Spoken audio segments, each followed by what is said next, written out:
लेकिन हनुमान जी एक ऐसे देवता है, कहा जाता है जब भी आप संकट में होते हैं उनको याद करते हैं। तो कुछ हमारे दर्शकों के ऐसी कहानी, ऐसे अनसुनी कथा आप बताएं जिससे और ज़्यादा पॉजिटिव इम्पैक्ट होगा और हम सभी समझें कि हनुमान जी की आखिर क्या लीला है। देखो, हनुमान जी कलयुग में प्रत्यक्ष देवता है। अजर अमर गुण निधि सुत हूँ, करहूँ बहुत रघुनायक छोहूँ। जब अशोक वाटिका में जगत जननी जगदम्बा माँ सीता जी से हनुमान जी की मुलाकात होती है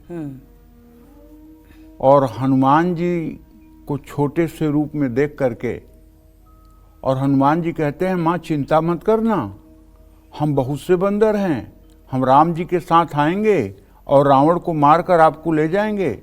तो हनुमान जी की ये बात सुन करके माता जानकी अपने मन में सोचती हैं कि इतने छोटे छोटे बंदर, रावण के यहाँ तो पहाड़ जैसे राक्षस।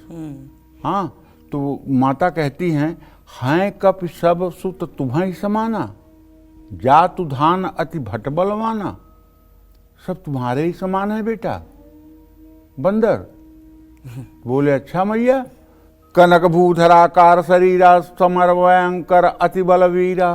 हनुमान जी ज्यों अपना शरीर बढ़ाने लगे, सीता ने देखा कि बस बस रुक जाओ बेटा, नहीं तो कोई राक्षस देख लेगा, आप नीचे आ जाओ, मुझे पता लग गया तुम महान हो। और माता ने आशीर्वाद दे दिया, अजर अमर गुण निधि सुत होहि, करहूँ बहुत रघुनायक छोहु।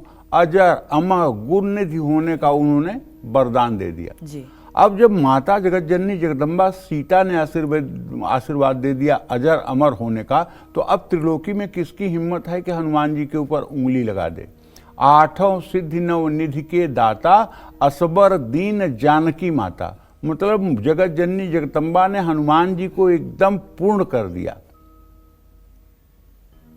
रावण अपने बेटे मेघनाथ से कहता है, जब अक्षय कुमार को हनुमान जी ने मार दिया जी, और उसके बाद कछु मारिस कछु मर्दिस, कछु मिलय से धर धूर, कछ पुनि जाय पुकारे, प्रभु मरकट बल भूर। हनुमान जी को मरकट कहा गया है, मारते भी हैं काटते भी हैं। अच्छा। और मर्दिस धरि धूर, कुछ लोगों को रगड़ करके उन्होंने धूल में मसल करके खत्म कर दिया। जो काले काले राक्षस थे उनका चमड़ी छूट गई, वो गोरे गोरे लगने लगे।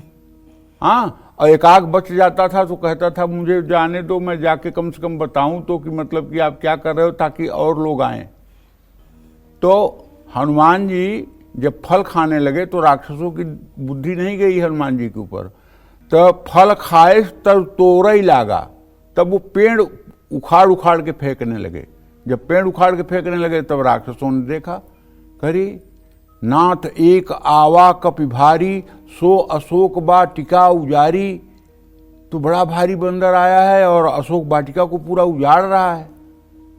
इंद्रजीत आया, मेघनाथ का बेटा, और उसको एक मुक्का मारने में वो सुरधाम चला गया।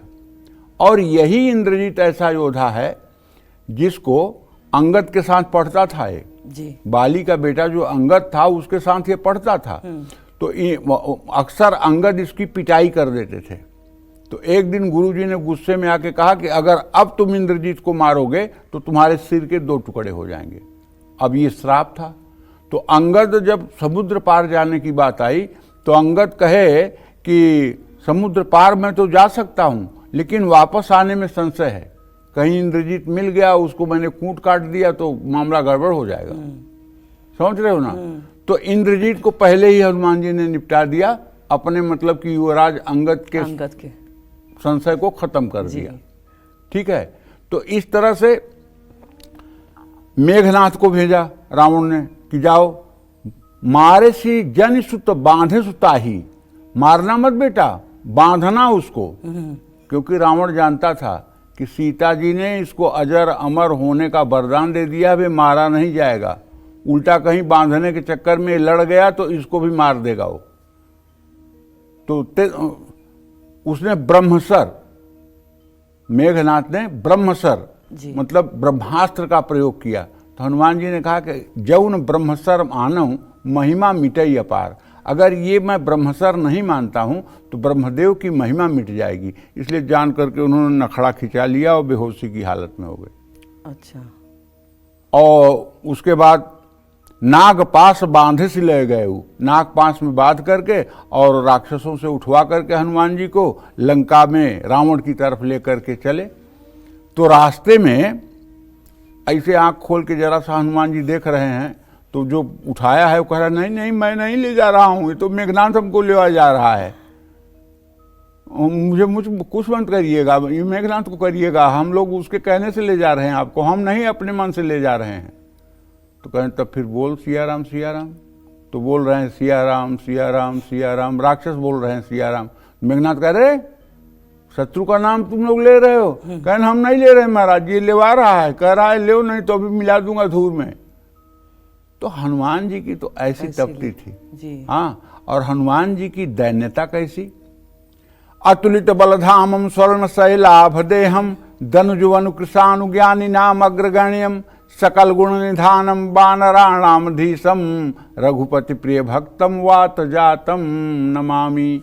इसमें 8 विशेषण अंजलि हनुमान जी के लिए दिए गए हैं जी। अतुलित बलधामम, अतुलित बल के जो धाम हैं। हेम शैलाभ देहम, सोने के पर्वत के समान जिसका शरीर है। धनुजुमनु कृशानम, जो मतलब राक्षस वंश के लिए सूर्य के समान है। ज्ञानी नाम अग्रगण्यम, जो ज्ञानियों में सबसे अग्रगण्य है। सकल गुण निधानम, जो सकल गुणों की खान है। बानरा नाम धीसम, जो बानरों के अधिपति हैं। रघुपति प्रिय भक्तम, जो भगवान राम के अनन्य भक्त हैं। वात जातम नमामि, जो वायु के पुत्र हैं। ये 8 विशेषण हैं। और हनुमान जी की खासियत क्या है कि इतना सब कुछ होने के बाद जब विभीषण से मिलते हैं तो अपना परिचय देते हैं। असमय अधम सखायरु मोहू पर रघुबीर, अस कही कपि गद गद भये भरे बिलोचन नीर। अपने को अधम कह रहे हैं। सोचो ये दैन्यता है भगवान हनुमान की। अपने को अधम कह रहे हैं, जो कुछ भी कर सकते हैं, जो रावण को भी मार सकते हैं, माँ जगत जननी जगदम्बा जानकी को भी लेकर आ सकते हैं। माँ तू अबहि मैं जाऊं लवाई, प्रभु आए सुनहि राम दोहाई। राम की आज्ञा नहीं है माता, नहीं तो अभी मैं रावण को मारकर और तुम्हें राम के पास ले चलता। तो कहने का आशय हमारे ये है कि कलयुग में हनुमान जी प्रत्यक्ष देवता हैं। और आप केवल हनुमान जी को विपत्ति में याद करके देखिए, आपको तत्काल किसी बूढ़े के रूप में, बालक के रूप में, जवान के रूप में, किसी न किसी रूप में वो आकर आपकी मदद करेंगे। इसमें कोई दो राय नहीं। अगर हनुमान जी का दर्शन करने की बेचैनी हो आपको, तो जहां भी राम कथा होती हो, दुनिया के किसी कोने में जहां राम कथा शुरू होगी वहां हनुमान जी जरूर रहेंगे। इसमें कोई संदेह नहीं है। जहां जहां राम कथा होगी वहां वहां हनुमान जी जरूर होंगे। इसमें कोई दो राय नहीं है।